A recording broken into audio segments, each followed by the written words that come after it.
आज निवेदन देण्याचा विषय असा आहे की 28/2/2026 रोजी भारतीय जनता पार्टी युवा मोर्चाच्या प्रदेश उपाध्यक्षांनी आपल्या डिस्ट्रिक्ट जालन्याच्या उपाध्यक्षांनी एक निवेदन महापौरांना दिलं आणि ते निवेदन जे आहे ते गोल मस्जिद संदर्भी होतं की गोल मस्जिद हे अतिक्रमित आहे आणि ते अतिक्रमण काढून टाकण्यासंदर्भी होतं आणि ते निवेदन त्यांनी सोशल मीडियावर सगळं व्हायरल केल्यामुळे सगळ्या लोकांमध्ये ही चर्चा होऊ लागली की गोल मस्जिद तुटणार का काय. तर ह्या चर्चेला आम्ही जेवढा प्रयत्न करून जेवढं त्यांना समजावून सांगण्याचा तेवढा प्रयत्न केला आणि मी ताबडतोब अँटी करप्शन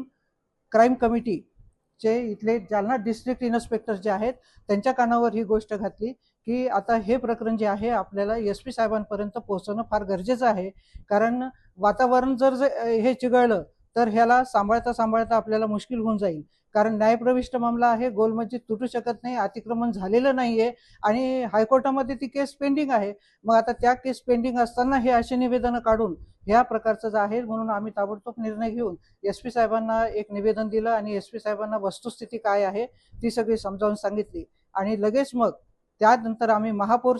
कडे गेलो. महापौर मॅडम नवीनच आलेले आहेत, त्यांना ह्या प्रकरणाविषयी जी माहिती नव्हती ती माहिती त्यांना दिली. आयुक्तांनी लगेच त्यांना समजावून सांगितलं की हे मॅडम म्हणतायत ते बरोबर आहे आणि असं काही अतिक्रमण वगैरे त्या गोल मस्जिदचं झालेलं नाहीये आणि त्यामुळे कारण गॅजेटमध्ये जो एरिया आहे त्या एरियाच्या आतमध्ये ते बांधकाम झालेलं आहे, त्यामुळे कुठे विषय तो येतच नाही अतिक्रमण झालेला आहे. आणि अशा प्रकारे हे जे आहे तर महापौर मॅडमने सांगितलेले आहे की मी योग्य ते सगळे प्रकरण हे पाहून हाताळून कारवाई करते म्हणून.